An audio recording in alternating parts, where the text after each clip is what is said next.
Nisa Fitri, biasa dipanggil Intan. Baik, di sini saya mau mempresentasikan tentang rencana pelaksanaan layanan dunia klasikal. Nah, di sini komponen layanan saya di sini ada layanan dasar. Nah, bidang layanan saya itu di sini karir. Nah, hasil asesmen di sini itu need asesmen yang digunakan adalah AKPD. Nah, sudah ditentukan. Nah, di sini topik layanan saya itu di sini ada perencanaan karir masa depan. Nah, fungsi layanan saya itu di sini ada pemahaman, pencegahan, dan pengembangan. Nah, di sini pemahaman bagaimana dia merencanakan karir di masa depan dan pencegahan agar dia tidak salah memilih karir di masa depan dan mengembangkan potensinya atau apa yang dia sukai. Di sini tujuan umumnya. Di sini membantu peserta didik mengenal potensi dirinya, memahami dunia kerja, serta mampu merencanakan dan mengambil keputusan karir secara mandiri dan bertanggung jawab demi masa depan yang sesuai dengan kemampuan dan minatnya. Nah, di sini ada tujuan khusus. Yang pertama di sini ada menyebutkan pengertian karir dan perencanaan karir. Nah, di sini kita akan memberikan dia bagaimana sih pengertian karir itu dan perencanaan karir. Nah, di sini ada yang kedua itu di sini ada mengidentifikasi potensi diri, minat, bakat, nilai kepribadian. Nah, yang ketiga menjelaskan faktor-faktor yang mempengaruhi pilihan karir. Ini di sini kita akan menjelaskan faktor-faktor apa saja sih yang bisa mempengaruhi pilihan karir itu. Dan yang keempat di sini ada membuat rencana karir jangka pendek dan jangka panjang. Di sini ada SKKPD-nya, wawasan perilaku etis. Nah, yang di sini ada pengenalan. Peserta didik mulai memahami pentingnya perilaku etis dalam proses perencanaan karir, seperti kayak kejujuran dalam mengenali potensi diri dan tanggung jawab terhadap pilihan masa depan. Nah, di sini ada akomodasi juga. Nah, di sini akomodasi yaitu peserta didik mulai menyesuaikan sikap dan perilakunya dengan nilai-nilai etis yang mendukung kesuksesan karir, seperti disiplin, kerja keras, dan menghargai waktu. Nah, yang ketiga di sini ada tindakan. Nah, peserta didik menerapkan perilaku etis secara nyata dalam langkah-langkah merencanakan dan mewujudkan karir masa depan. Nah, sasaran layanan saya gunakan itu di sini kelas 11. Sini sumbernya dari yang pertama itu ada Permendikbud nomor 111 tahun 2014, dan yang kedua ada buku dasar dunia dan konseling, yang ketiga buku pengantar pelaksanaan program BK di sekolah, dan yang keempat buku bimbingan dan konseling dan institusi pendidikan. Nah, di sini ada materi layanan. Nah, materi layanan saya di sini ada yang pertama pengertian karir dan pentingnya perencanaan karir. Nah, di sini kita tuh akan memberikan kayak pengertian karirnya bagaimana, pentingnya perencanaan karir itu kayak gimana. Terus yang kedua itu di sini ada hubungan antara pendidikan, minat, dan dunia kerja. Jadinya kita akan bisa menghubungkan bagaimana pendidikannya atau minat yang disukainya dan bagaimana dunia kerja di sana gitu.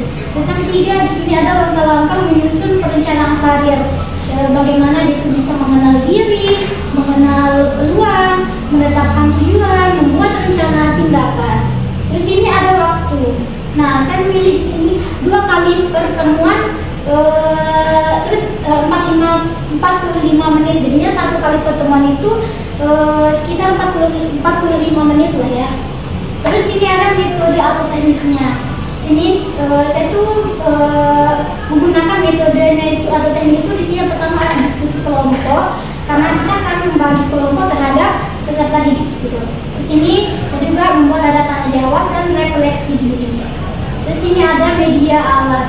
Yang di sini yang saya gunakan itu ada lembar kerja siswa LK, terus ada papan tulisan tentunya, ada spidol, terus ada video motivasi karir. Nah, motivasi karir itu kayak itu kan membuat dia lebih bisa menumbuhkan bagaimana dia ke depannya gitu. Di sini ada pelaksanaan. Yang pertama itu ada tahap awal atau pendahuluannya. Nah, di sini ada pernyataan tujuan. Yang pertama ada membantu peserta didik memahami pentingnya perencanaan karir sejak dini. Nah, di sini kita akan membantu peserta didik agar memahami apa pentingnya perencanaan karir itu sangat berpengaruh kalau kita itu belajar sejak dini.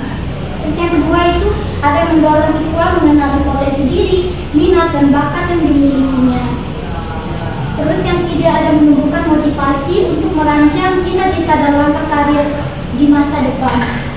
Terus ini yang B, di sini ada penjelasan tentang langkah-langkah kegiatan. Terus yang pertama, di sini guru BK membuka kegiatan dengan salam. Nah, kayak biasanya sih ya, kita tuh akan membuka kayak dengan salam gitu. Terus kayak doa sebentar dan menanyakan kabar siswa untuk menciptakan suasana nyaman. Kayak jangan terlalu kayak serius, itu kan kita akan memberikan dia kayak menanyakan kabar kayak bagaimana kabar hari ini gitu, biar mereka tidak terlalu serius gitu. Di sini ada yang kedua, guru BK menjelaskan tujuan kegiatan serta manfaat layanan karir bagi masa depan siswa agar mereka memahami arah kegiatan. Jadinya di sini itu kita akan memberikan apa sih manfaat layanan karir itu kedepannya bagi siswa itu kayak gimana sih gitu, biar dia itu tahu arah kegiatan yang akan berlangsung gitu. Di sini ada mengarahkan kegiatan konsolidasi. Guru BK memberikan penjelasan singkat mengenai pentingnya mengenali diri sendiri sebelum memilih karir serta mengaitkan topik dengan kehidupan nyata siswa. Jadinya setelah kita tuh akan memberikan penjelasan singkat mengenai pentingnya mengenali diri sendiri dan sebelum memilih karir serta mengaitkan topik dengan kehidupan nyata siswa. Jadinya walaupun penting mengenali diri sendiri itu, kita juga harus mengaitkan bagaimana sih kehidupan nyata siswa itu gitu. Di sini ada tahap peralihan transisi. Nah, sini guru BK memberikan pertanyaan pemicu atau aktivitas ringan kegiatan peserta didiknya, misalnya kayak kita menanyakan kayak siapa yang sudah punya cita-cita di sini gitu. Terus ini ada tahap inti. Yang pertama kegiatan peserta didik. Nah, yang pertama itu ada mengikuti penjelasan guru BK tentang pentingnya mengenal potensi diri sebelum menentukan karir. Jadinya siswa atau peserta didik itu harus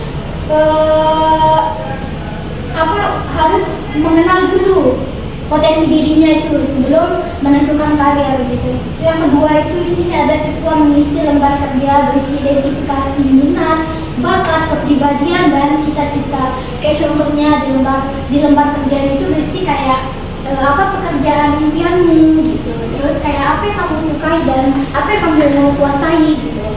Terus ini ada siswa berdiskusi dalam kelompok kecil untuk berbagi tentang rencana karir dan alasan memilihnya. Jadinya di sini tuh setelah dia membagi kelompok atau kayak satu kelompok itu kelompok kecil nih, mungkin 2 atau 3 orang lah ya.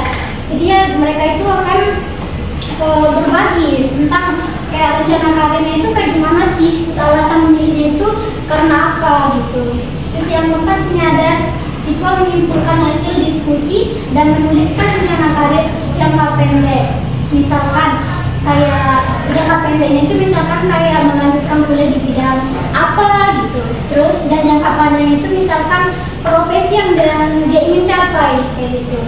Terus di sini ada kegiatan guru BK. Nah, yang pertama di sini ada guru BK menyampaikan materi tentang pengertian karir, pentingnya perencanaan karir dan langkah-langkah memilih karir yang sesuai dengan potensi diri.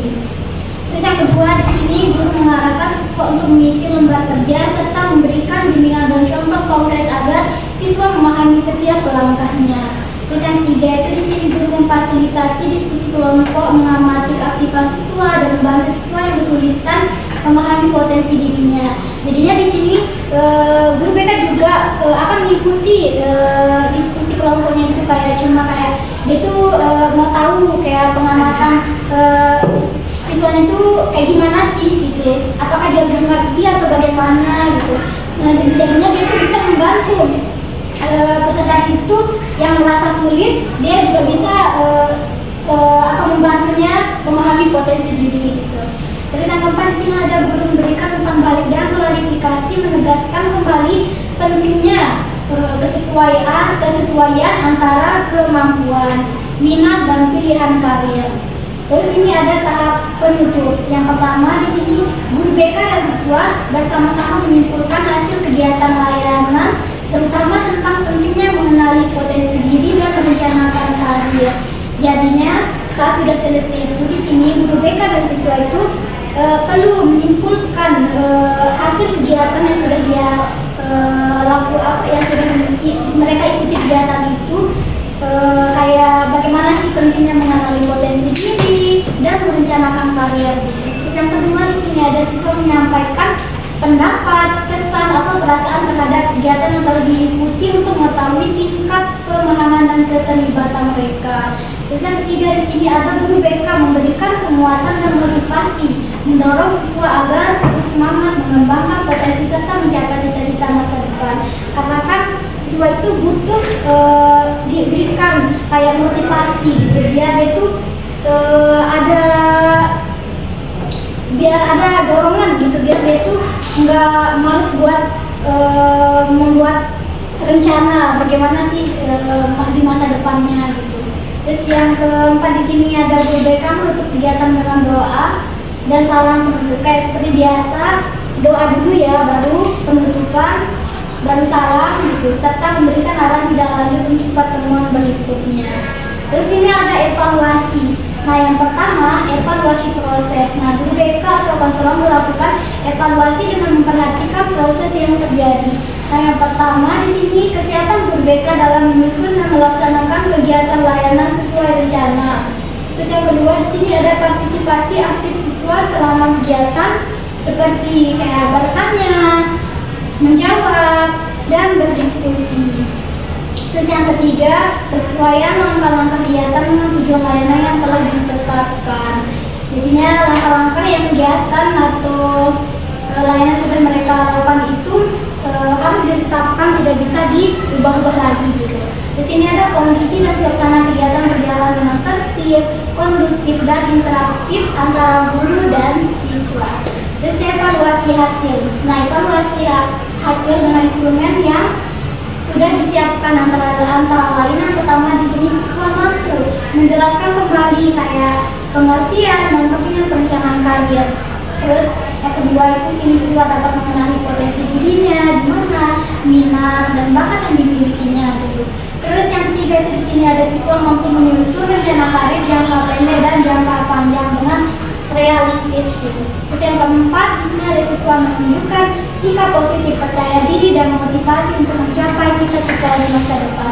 Karena kalau kita mencapai cita-cita di masa depan itu, kita itu harus menunjukkan sikap positif kita itu, kayak kita itu harus percaya diri gitu, dan mempunyai motivasi untuk mencapai cita-cita di masa depan. Terus ini ada rencana tindak lanjut. Nah, di sini tuh ada rencana tindak lanjut diarahkan agar siswa mampu melanjutkan perencanaan karir secara lebih matang melalui kegiatan lanjutan, bimbingan konseling, serta dukungan dari guru dan orang tua untuk mengembangkan potensi diri menuju cita-cita yang diharapkan. Mungkin hanya itu yang dapat saya sampaikan, kurang lebih mohon maaf apabila ada kata-kata yang salah mungkin.